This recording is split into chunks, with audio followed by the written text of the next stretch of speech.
There are certain moments in a marriage when the man you thought you were turns out to be a stranger. I met him in a deserted garage in Raleigh, North Carolina, in February 2024. He was cold, confused, standing in motor oil and darkness, fists against a locked steel door while the woman he had loved for 11 years stood on the other side of it, listening. My name is Benjamin Ward. I'm 44 years old. And my wife, the woman who wore my grandmother's ring, who I drove 4 hours to propose to on top of Chimney Rock, who cried at our wedding while I tried not to, locked me in a garage and smiled doing it. Not because I threatened her, not because I raised my hand, not because I betrayed her in any way that matters. She did it because I said no. And that, as I would learn over the next 24 hours, was the one word Sandra Ward had decided she would never accept from me again. Let me take you back 6 weeks. January 2024. Raleigh, North Carolina. My mother, Ruth Ann Ward, died on January 6, 2024. She was 71 years old.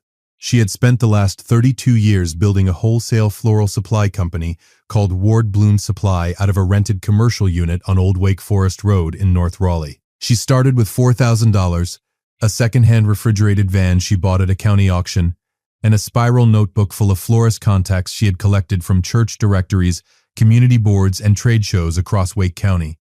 By the time she passed, Ward Bloom Supply was supplying fresh-cut flowers, preserved botanicals, and dried floral arrangements to over 140 retail florists, event planners, and wedding vendors across the Triangle.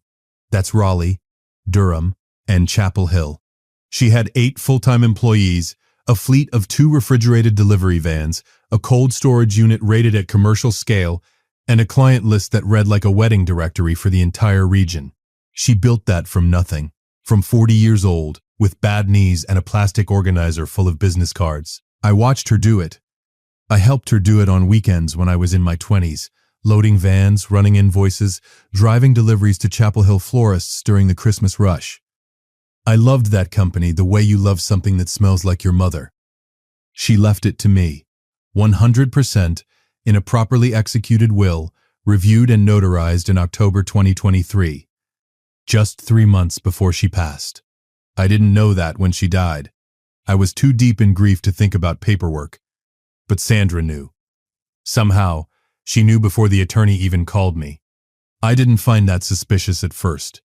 I thought she was being supportive. I thought a lot of things about Sandra that turned out to be wrong.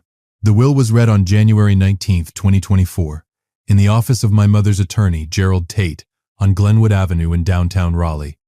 Sandra sat next to me with her hand on my knee. She wore a dark gray blazer. She looked composed, careful. She was too composed for a woman who had just lost her mother-in-law 3 weeks earlier. I noticed it. I filed it away without knowing why. When Gerald read the transfer, full ownership of Ward Bloom Supply, including all assets, vehicles, inventory contracts, client agreements, and the commercial lease on Old Wake Forest Road, Sandra's hand tightened on my knee. Not a squeeze. A grip, like she was steadying herself.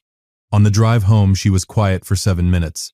I know because I watched the clock, wondering what she was thinking. Then she said, "We should sit down this week and talk about the business." "Sure," I said. "I'm still figuring out what I even want to do with it." She nodded. "We should probably get ahead of it sooner than later." I assumed she meant logistics. What to do with the lease, the employees, the inventory, whether to keep it running or sell. I was 44 years old. I worked in commercial real estate, and I had no experience running a floral supply operation. Those were the practical questions I thought she was raising. She was not raising practical questions. The first conversation happened the following Tuesday, January 23rd. We sat at the kitchen table on Whitaker Mill Road, the house we had bought together in 2018, and Sandra slid a single printed page across the table. It was a draft business management agreement. It assigned operational and financial authority for Ward Bloom Supply to Sandra Ward, effective upon my signature, for an initial term of 5 years. I stared at it. "What is this?" "A solution," she said. "You don't know how to run a floral business." "I have an MBA. I've been doing financial consulting for 8 years. I can take it from where your mother left it and grow it into something real." You keep your real estate job. I run the company. We both benefit.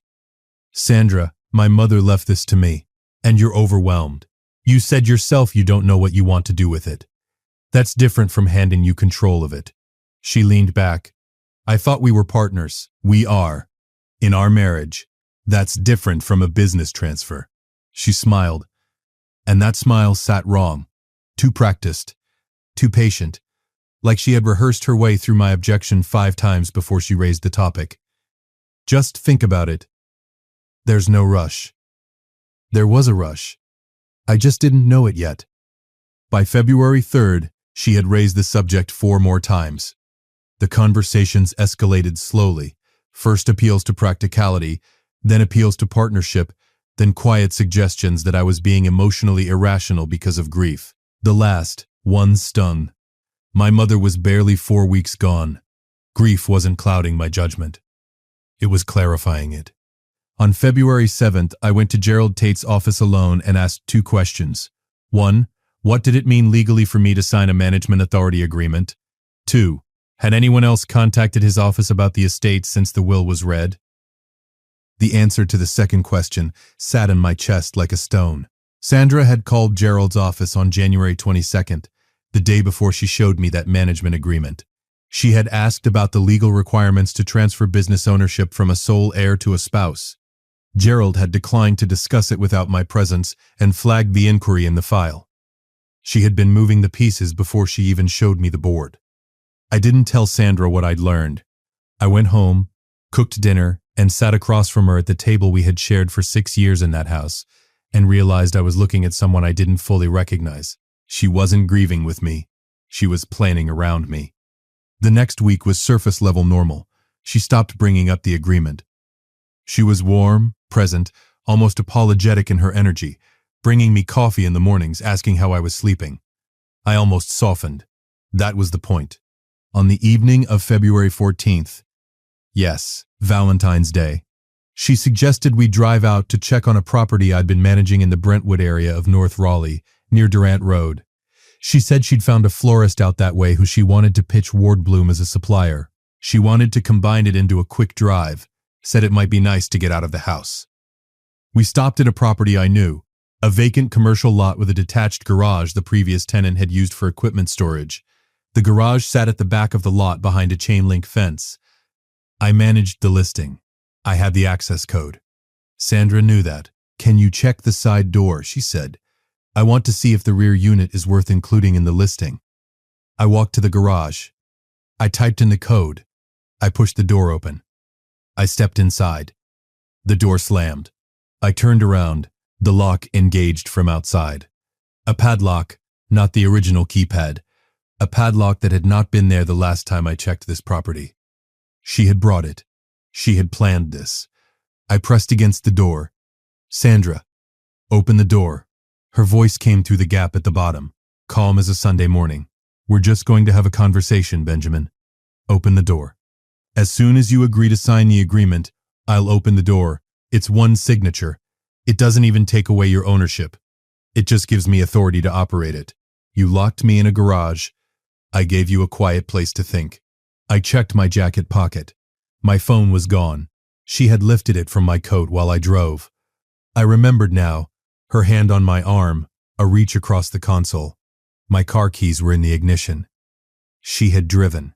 I was alone, in a metal garage, in Raleigh, North Carolina, in February, with no phone, no heat, no light source other than a thin strip of pale winter sky through a vent near the roofline. I want you to stay with me for a second, because this is the moment that separated everything. Before the garage, I was a grieving son who was frustrated with his wife. After the garage door locked, I was a man who finally understood exactly who he had married. She wasn't going to leave me in there forever. She was going to break me down just enough. That was the plan.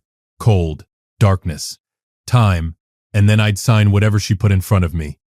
She underestimated 3 things: my patience, my stubbornness, and that old Ford F-150 sitting against the far wall of that garage. I gave myself 30 seconds to panic. 30.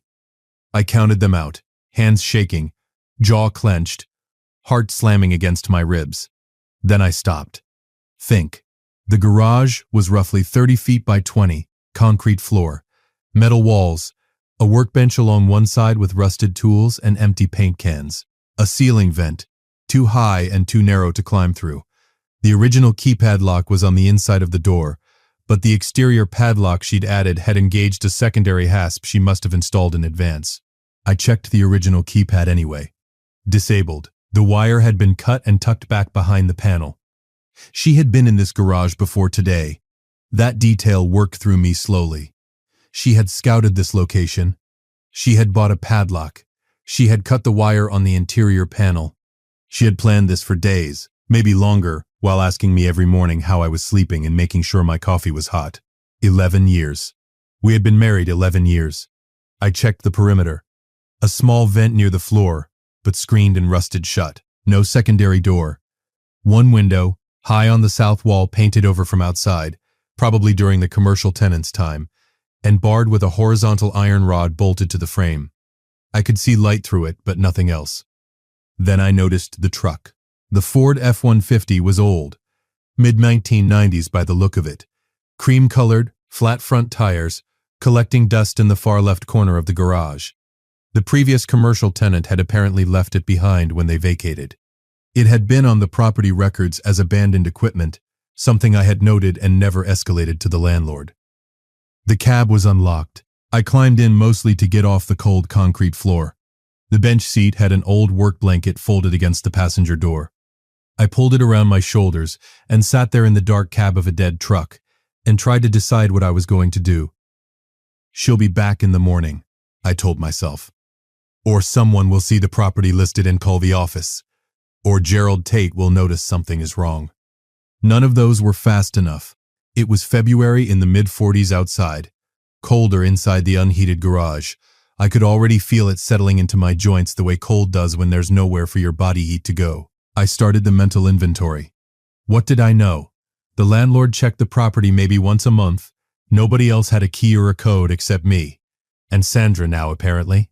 My real estate assistant, a man named Doug Patterson, would notice I hadn't checked in by morning, but his first assumption would be a dead phone, not a locked garage. But there was one person. Her name was Rochelle Tatum. She was my mother's operations manager at Ward Bloom Supply. 61 years old, 22 years with the company, and the single most practical human being I had ever known. After my mother passed, I had asked Rochelle to keep the business running on a month-to-month basis while I figured out next steps. She had my emergency contact information on file at the business because Mom had insisted on it. If Benjamin ever goes quiet, call Rochelle, was something my mother had said to me more than once. Rochelle also had a landline at the Ward Bloom office. Not a cell number, a landline. Old habit. My mother had kept it if there was any way to reach someone from inside this garage. It had to be that landline. And that was when I looked down at the Ford's center console and saw it. A CB radio mounted under the dash. Old, dusty, unplugged from the dashboard power, but with a detachable handset still clipped to its mount, and a power cord coiled in the console. A commercial CB radio. This model, I recognized it as a Cobra 29 LTD. A standard long-range CB common on commercial work trucks, ran on 12-volt power from the vehicle. The truck had no engine power, but the battery might still hold enough charge to operate the radio. I pulled the handset. I found the power cord. I plugged it into the vehicle's 12-volt accessory port below the dash. The radio clicked. A red light came on. Faint, but on. I tried channel 19 first. The standard trucking frequency used on most American highways.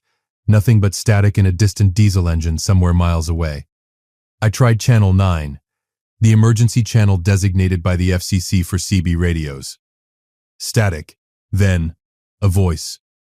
Scratchy, broken, but human.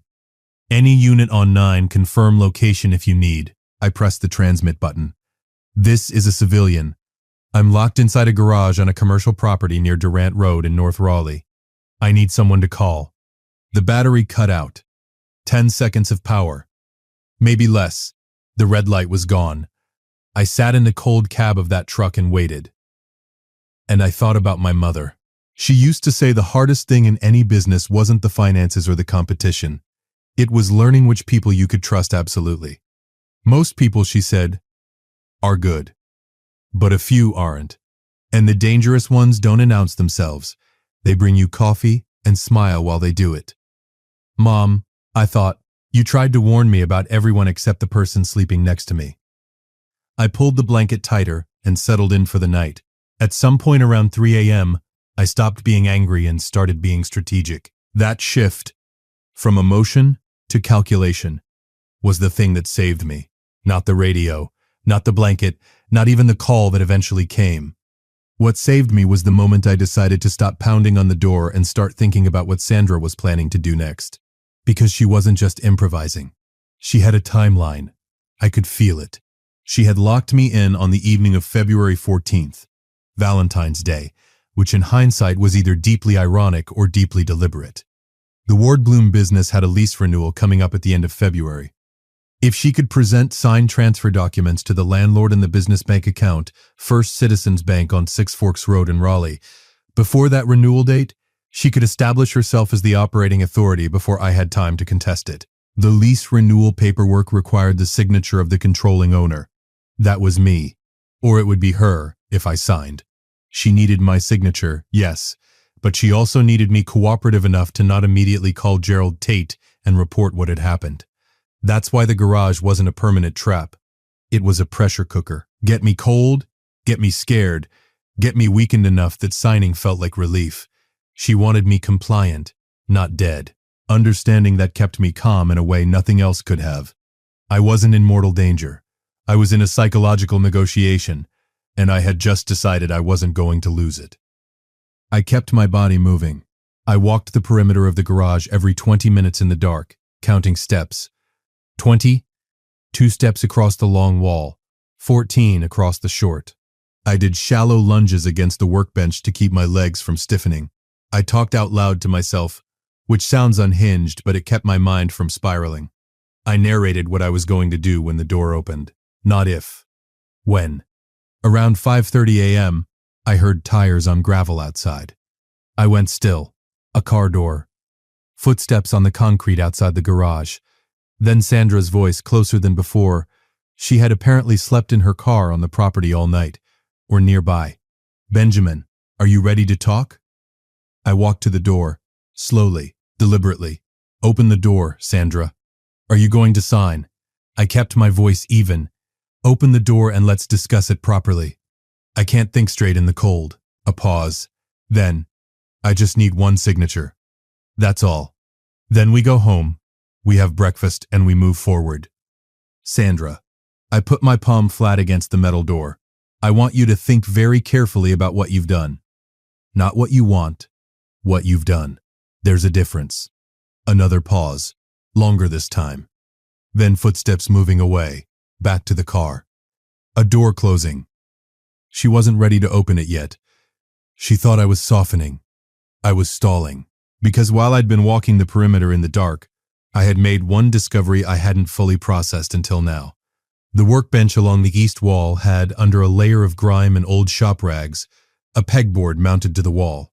On the pegboard, amid rusted wrenches and empty hooks, was a single item, a square piece of paper, folded in half and stuck behind a hanging socket wrench. It had been there long enough to yellow at the edges. It was a property lease notice from the original tenant, with a phone number on it, stamped 2019, 5 years old, not useful. But behind it, wedged between the pegboard and the wall, was something that was a white plastic emergency whistle on a cord. The kind you put in a first aid kit. Standard issue. I had it in my hand by 6 a.m., standing on top of the workbench, pressing my face as close as I could to the wall vent near the roofline. The vent opened to the north side of the property, facing a service road that ran behind the commercial lots on Durant Road. At 6:45 a.m., I heard it. Tires and an engine. Something heavy. A delivery truck making early rounds on a commercial route. I blew that whistle as hard as I could, for 30 seconds. The truck slowed. I heard it. The engine dropping from a moving tone to idle. I blew again. The truck stopped. Doors. A man's voice, gruff. cautious. Hello? Somebody there? In the garage, I shouted. Locked in. Call 911, please. Call 911. His voice again, retreating slightly. He was on his phone. Yeah. I'm on Durant Road. There's a man locked inside one of these commercial properties. Sounds like he's trapped. Sandra's footsteps came fast on the gravel after that. I heard her talking in a low, fast voice to someone. On her phone, I think. Then more footsteps. Running. A car door. An engine starting. Tires spinning on gravel. She left. The Raleigh Police Department arrived at 7:14 a.m. on February 15, 2024. An officer named Sergeant Dale Hutchins removed the padlock with bolt cutters from a set in his patrol vehicle. When the door swung open and the gray morning light came in, I stood there in my work jacket and that old truck blanket and did something I hadn't done since the day my mother died. I cried. Not from relief, from rage. Because standing in that doorway, finally breathing fresh air, I understood everything. Sergeant Hutchins sat me in the back of his patrol car with the heat running and took my statement. I told him everything. The management agreement, the escalating pressure, the lifted phone, the premeditated padlock, the cut wire on the interior keypad. Sandra's voice through the door asking me to sign. He was quiet for a long moment. Then he said, "Mr. Ward, this isn't a domestic dispute. What you're describing is unlawful imprisonment." I want you to pause on that phrase for a second, because I think a lot of people, especially men, don't think about it that way. We're conditioned to believe that if a woman locks a man in a garage, it's a marital argument that got out of hand. We're not conditioned to call it what it is, legally. A crime. Sergeant Hutchins did. Without hesitation. The officers located Sandra within 2 hours. She had driven to a friend's house in Garner, about 15 miles south of Raleigh.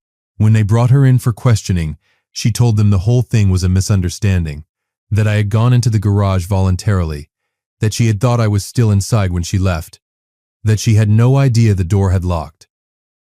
Which would have been more convincing if the bolt cutters hadn't removed a padlock, a brand new master lock number 3, that had been installed on a hasp that was not on the property lease record and had not been there during my last property check 2 weeks earlier.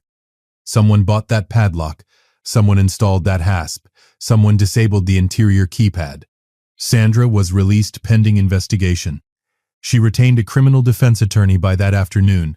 I spent the morning of February 15th at Wake Med North Hospital on Falls of Noose Road in Raleigh. Mild hypothermia, dehydration, bruised knuckles from hitting the door in the first hour. The attending physician kept calling me "sir" in the way that people use it when they're concerned, but trying not to show it. My real estate assistant, Doug Patterson, was at the hospital by 9 a.m. He had been trying to reach me since 8:30 the previous evening and had apparently driven by both the office and our house before calling Raleigh PD at 6:58 a.m., which meant his call and the delivery driver's call hit dispatch within minutes of each other. Doug is 31 years old, quiet, relentlessly dependable, and he stood in that hospital room and said absolutely nothing for about 90 seconds before he managed, "I knew something was wrong when you didn't answer the property alert. Thank you for calling them," I said. He nodded. "What do we do now?" I thought about that. Call Rochelle Tatum at Ward Bloom. Tell her to change all the locks and access codes today. Nobody goes in or out without her direct authorization. Doug had the phone to his ear before I finished the sentence. Rochelle answered on the second ring. When Doug handed me the phone, and I heard her voice. Steady, no nonsense. The same voice that had been running my mother's warehouse for 22 years. I almost managed to smile. "Benjamin." One word, loaded with everything. "Hey, Rochelle. I heard. Doug told me, are you all right? I'm better than I was at 3 in the morning. A beat. She went after the business. Not a question. Yes. I figured.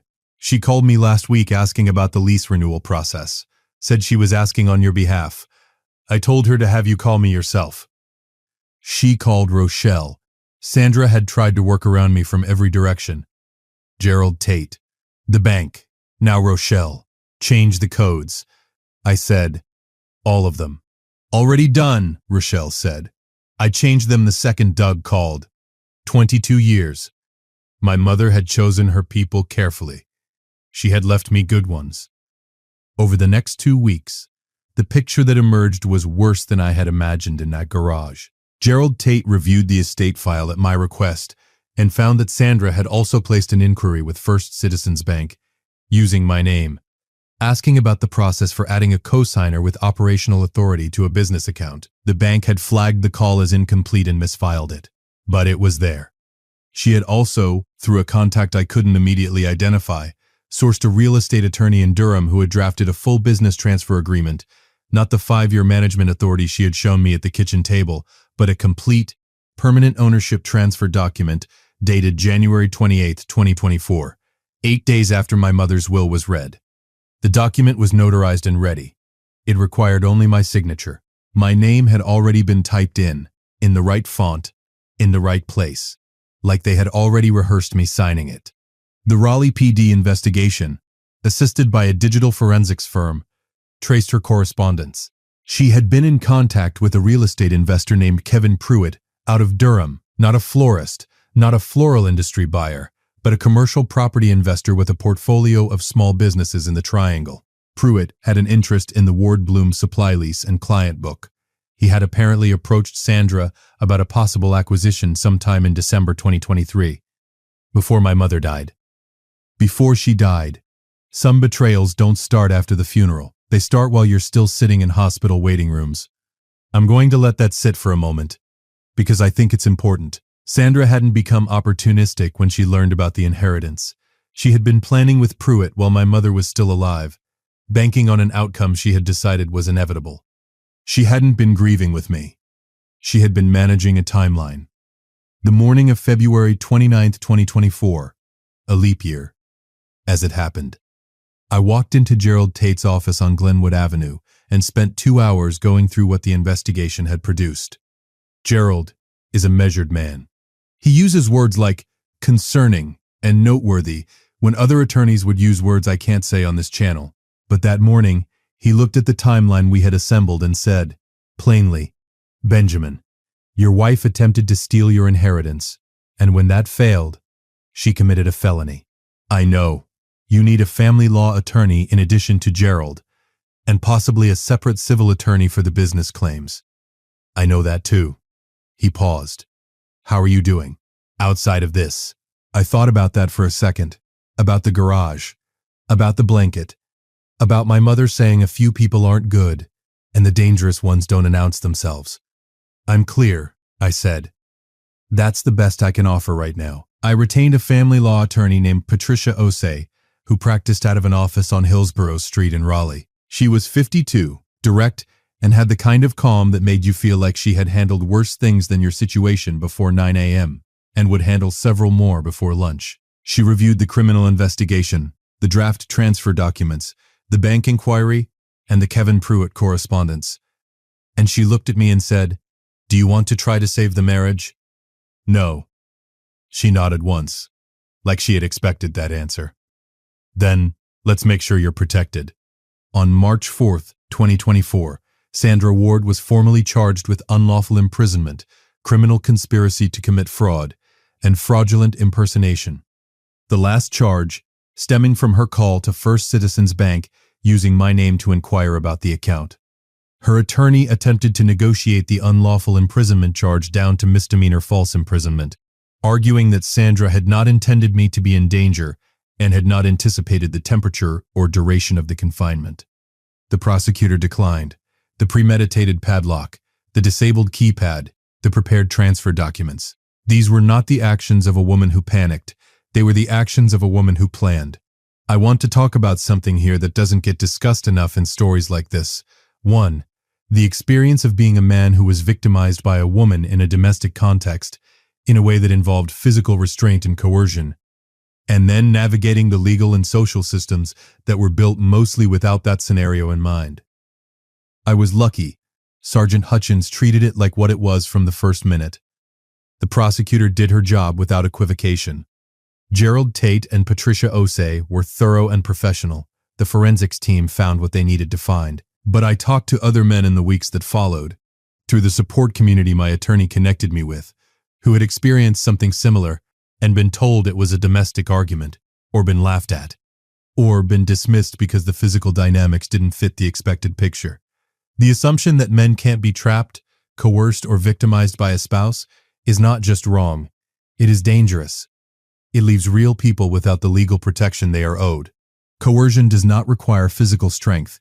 It requires power, and power in a marriage can come from many places: financial control, social isolation, psychological manipulation, or in my case, a premeditated plan and a padlock bought at a hardware store. The case taught me that, and I believe it's worth saying out loud. Kevin Pruitt's involvement became the civil matter. Patricia Osei and Gerald Tate, working together, filed a civil action in Wake County Superior Court against both Sandra Ward and Kevin Pruitt for conspiracy to defraud, intentional interference with inheritance, and unjust enrichment. The draft transfer document Pruitt's attorney had prepared, dated January 28th, while my mother had been dead for only 3 weeks, became the centerpiece of the claim. Pruitt's legal team argued he had done nothing improper, that he had simply responded to a business inquiry from Sandra as a potential seller. The flaw in that argument was the date. My mother's will wasn't even filed with the court until January 25th. Pruitt's transfer document was dated January 28th. He had moved within days of the estate becoming a matter of public record, which meant someone had been watching for that filing. That someone was Sandra, and Pruitt had been waiting for the call. Pruitt settled the civil claim in May 2024, agreeing to pay a sum I won't disclose, but which was meaningful, and to a permanent non-disparagement and non-solicitation agreement prohibiting him from approaching any Ward Bloom supply client, employee, or vendor for commercial purposes. He also, as a condition of the settlement, provided a full written statement detailing the communications between himself and Sandra from December 2023 through February 2024. That statement became part of the criminal file. It confirmed that Sandra had approached Pruitt in early December, 2 months before my mother died, with a proposal: if Sandra could deliver controlling authority over Ward Bloom Supply, Pruitt would pay her a finder's fee and retain her in a consultancy role. She had gone shopping for a buyer before she'd even gone shopping for black clothes to wear to my mother's funeral. Sandra's criminal case resolved in August 2024.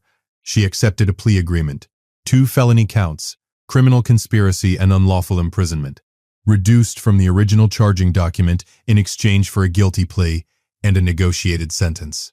She received 36 months of supervised probation, a $15,000 restitution payment to the estate for legal costs incurred in defending the business, and a permanent civil protection order prohibiting her from having any contact with Ward Bloom Supply employees, clients, or vendors. She served no jail time. Her attorney argued, first offense, no physical injury, remorse. I was asked by the prosecutor's office whether I objected to the plea. I didn't, not because I forgave her, because sending her to prison would have extended the entanglement between us, and what I wanted, more than punishment, was separation. Clean. Final. Document. Our divorce was finalized in October 2024. North Carolina is an equitable distribution state.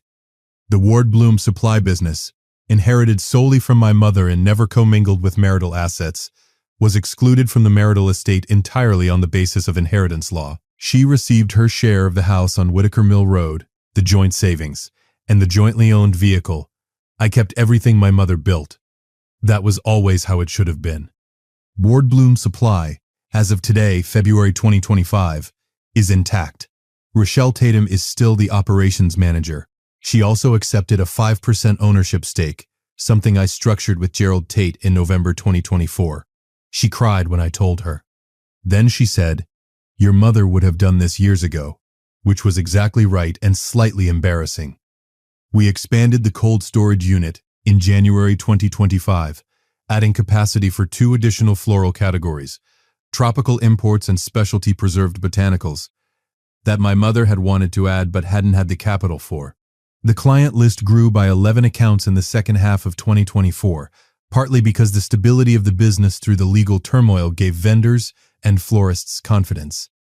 Doug Patterson joined as my part-time operations liaison, coordinating between my real estate work and Ward Bloom scheduling.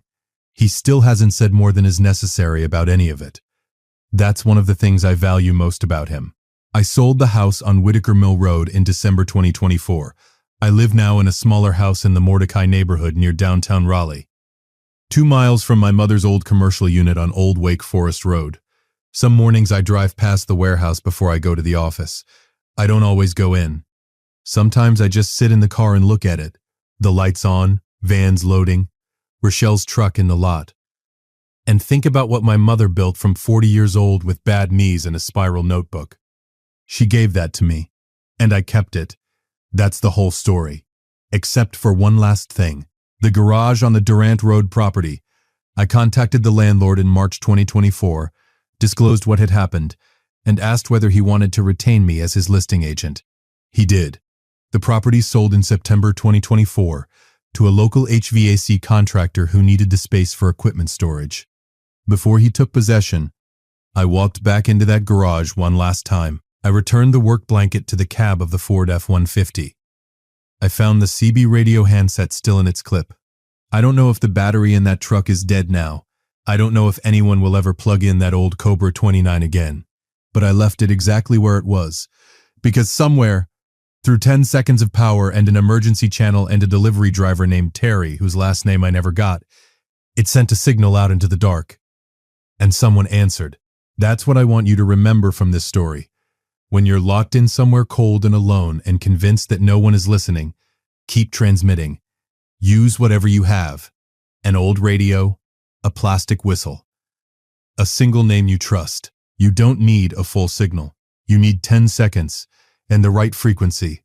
My mother built a business from 40 years old in a city where nobody owed her anything. She made it work because she refused to stop when stopping would have been easier. She left me that same instruction, not in words, but in what she built. And when Sandra tried to take it, I did the only thing I knew how to do. I came back. If you liked this story, join our community by hitting that like button and subscribing for more family-centered accounts like this.